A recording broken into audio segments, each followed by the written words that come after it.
ഇപ്പോൾ ഒരു ബസ് 12:20 പോയി കഴിഞ്ഞാൽ പിന്നെ അടുത്ത ട്രാൻസ്പോർട്ട് വരുന്നത് 12:50 1 മണിക്കുള്ളിലാണ്. അപ്പോൾ ഞങ്ങൾക്ക് അത്രയും നേരം ഇവിടെ വെയിറ്റ്. നേരത്തെ അതിനിടയിലൊക്കെ പ്രൈവറ്റ് ബസ് ഉണ്ടായിരുന്നു. ഞാനിപ്പോൾ കടയിൽ ചോദിച്ചു, അപ്പോൾ ഞാൻ കേട്ടത് ഇപ്പോൾ ബസ് വരും എന്നുള്ളതാണ് ഞാൻ കേട്ടേ. പിന്നെ ഇപ്പോൾ വേറെ ചേട്ടൻ വന്നപ്പോഴാണ് പറഞ്ഞത് ഇന്നില്ല, പിന്നെ ഇങ്ങോട്ട് നടക്കുക ചെയ്യുന്നത്. ഇപ്പോൾ എപ്പോഴാണ് വണ്ടി വരുന്നതെന്ന് അറിയത്തില്ല. നമ്മളിപ്പം മെഡിക്കൽ കോളേജിൽ സ്റ്റാഫ് നഴ്സായിട്ട് വർക്ക് ചെയ്യുവാണ്. അപ്പോഴത്തേക്കും നമുക്ക് ഈ ഷിഫ്റ്റൊക്കെ ഈവനിങ് ഷിഫ്റ്റാണ് എനിക്ക്. അപ്പോൾ ഈ ടൈമിൽ 1:30 ആകുമ്പോൾ കയറിയിട്ട് ഒരു 7:30 നമുക്ക് ഇറങ്ങണം. അപ്പോൾ തിരിച്ചു വരുമ്പോൾ ബസ്സില്ലെങ്കിൽ അതിലും പാടായി. ഇപ്പോൾ വീട്ടിലാരെങ്കിലും കൊണ്ടുവരാനൊക്കെ ഉണ്ടെങ്കിൽ അങ്ങനെയുള്ളവർക്ക് അത് ബെറ്റർ ആയിരിക്കും. പക്ഷേ ഇല്ലാത്തവരപ്പോൾ എന്ത് ചെയ്യും? വന്നതും പണിമുടക്കാന്ന് അറിഞ്ഞതുമില്ല. അതാണ് ഇങ്ങനെ പോയ എങ്ങനെയാണെന്ന് അറിയാൻ വയ്യ.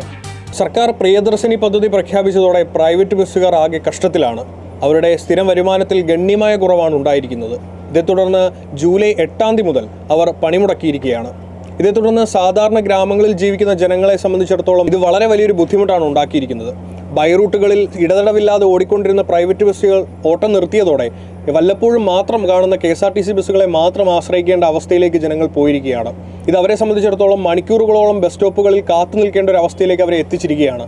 നമുക്ക് ചോദിച്ചറിയാം ഈ യാത്രക്കാരുടെ കഷ്ടതകൾ എങ്ങനെയാണ്, പ്രൈവറ്റ് ബസ്സിന്റെ വില എന്തായിരുന്നുവെന്ന്. അറിഞ്ഞായിരുന്നോ ചേച്ചി ഇവിടെ ഇല്ല, ഹർത്താലാണെന്ന് അറിഞ്ഞിട്ടൊന്നുമില്ലായിരുന്നു. ഇപ്പം KSRTC ബസ് മാത്രമേ ഉള്ളൂ, പ്രൈവറ്റ് ബസ് എന്തായാലും ഇപ്പോൾ ഹർത്താൽ കാരണം ഇല്ല എന്നുള്ളതാണ്. ഇപ്പോൾ ഡ്യൂട്ടിക്ക് പോകുന്നതാണ് ഭയങ്കര ബുദ്ധിമുട്ടാണ്. നമ്മളിപ്പം മെഡിക്കൽ കോളേജിൽ സ്റ്റാഫ് നഴ്സായിട്ട് വർക്ക് ചെയ്യുവാണ്.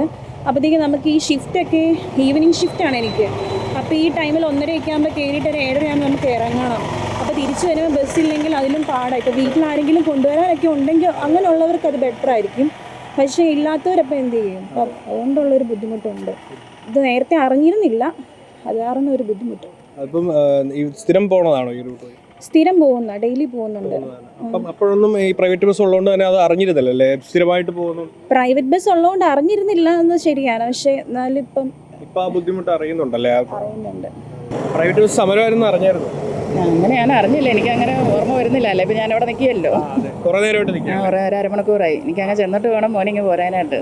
പക്ഷേ ഇപ്പം ഈ പ്രിയദർശിനി പദ്ധതിയായിട്ട് ബന്ധപ്പെട്ട് ബസ്സുകൾ ഇറങ്ങിയതുകൊണ്ട് തന്നെ പ്രൈവറ്റ് ബസ്സുകാർക്ക് ഒരുപാട് നഷ്ടം ഉണ്ടായിട്ടുണ്ട്. അതുമായിട്ട് ബന്ധപ്പെട്ടിട്ടാണ് അവർ ഈ ഒരു സമരം നടത്തിയിരിക്കുന്നത്. അപ്പം ഇത്തരത്തിൽ ജനങ്ങൾക്കാണല്ലേ എല്ലാ ഇതുകൊണ്ട് ബുദ്ധിമുട്ട്. ഞാനിപ്പോൾ കടയിൽ ചോദിച്ചു, അപ്പോൾ ഞാൻ കേട്ടത് ഇപ്പോൾ ബസ് വരും എന്നുള്ളതാണ് ഞാൻ കേട്ടേ. പിന്നെ ഇപ്പോൾ വേറെ ചേട്ടൻ വന്നപ്പോഴാണ് പറഞ്ഞത് ഇന്നില്ല, പിന്നെ ഇങ്ങോട്ട് നടക്കുക ചെയ്യുന്നത്. ഇപ്പം എപ്പോഴാണ് വണ്ടി വരുന്നതെന്ന് അറിയത്തില്ല.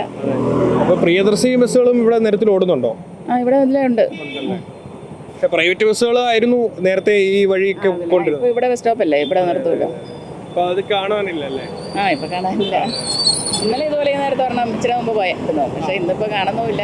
ഞാനിവിടെ കൊല്ലത്ത് നിന്ന് 2-3 ദിവസം മുമ്പ് വന്നതാണ്. അന്നേരം ഇന്ന് കൊല്ലത്തോട്ട് തിരിച്ചു പോകണം. അന്നേരം ബസ്സില്ല, ഇന്ന് ഹർത്താലാന്ന് അറിഞ്ഞില്ല. അന്നേരം ഇങ്ങനെ പെട്ട് ഇപ്പം കല്ലറയിൽ നിൽക്കുക. കൊല്ലം വരെ പോകേണ്ടുള്ളതാണ്. അന്നേരം സമയപരിധിയുണ്ട്, അതുകൊണ്ട് ഇന്ന് അറിഞ്ഞതുമില്ല. നേരത്തെ പോകുന്ന സമയത്ത് ഇഷ്ടംപോലെ പ്രൈവറ്റ് ബസ്സുകൾ 10 മിനിറ്റ് ഗ്യാപ്പിന് വന്നുകൊണ്ടിരുന്നതായിരുന്നു. ഇപ്പം ഇന്ന് വന്നതുമില്ലെന്ന് പണിമുടക്കാന്ന് അറിഞ്ഞതുമില്ല. അതാണ് ഇങ്ങനെ പോയ എങ്ങനെയാണെന്ന് അറിയാൻ വയ്യ. പ്രധാനമായിട്ടും നമ്മുടെ പ്രിയദർശിനിക്ക് അതുമായിട്ട് ബന്ധപ്പെട്ടിട്ടാണ് ഈ പ്രൈവറ്റ് ബസ്സുകാർ ഇപ്പോൾ പണിമുടക്കിയിരിക്കുന്നത്. അതെ, അതുകൊണ്ടാണ് ഇപ്പോൾ ബസ്സുകൾ ഇല്ലാത്തത്. തീർച്ചയായിട്ടും എല്ലാവരും അരി മേടിക്കാൻ വേണ്ടി ഇറങ്ങുന്നതല്ലേ. അന്നേരം അതിൻ്റെതായ ബുദ്ധിമുട്ടുകൾ ഇപ്പം നമ്മൾ അറിയുന്നുണ്ട്. കാരണം വെച്ചാൽ ഈ ബൈ റൂട്ടൊക്കെ പോകുമ്പോഴാണ് പ്രൈവറ്റ് ബസ്സിൻ്റെ പ്രാധാന്യം നമുക്ക് കറക്റ്റായിട്ട് അറിയുന്നത്. അതാണ് KSRTC അങ്ങനെ ഇല്ലല്ലോ, അതാണ്. ഈ പ്രിയദർശിനി പദ്ധതി കൊണ്ട് മൂലമാണ് ഇപ്പോൾ പ്രൈവറ്റ് ബസ്സുകാർക്ക് ഇത്രയും ബുദ്ധിമുട്ടുണ്ടായിരിക്കുന്നത്. അവർക്ക് കൃത്യമായിട്ട് വരുമാനം കിട്ടുന്നില്ല എന്നുള്ള പരാതിയാണ് വരുന്നത്. അപ്പം അതിനോടനുബന്ധിച്ചിട്ടാണ് അവർ ഈ 8 തീയതി തൊട്ട് ഈ പണിമുടക്ക് തുടങ്ങിയിരിക്കുന്നത്. അപ്പം ചേച്ചി ഇപ്പം ഈ ബസ്സിന് കാത്തി എന്തെങ്കിലും ബസ്സിന് കിട്ടുന്നതിൽ ബുദ്ധിമുട്ടുണ്ടോ?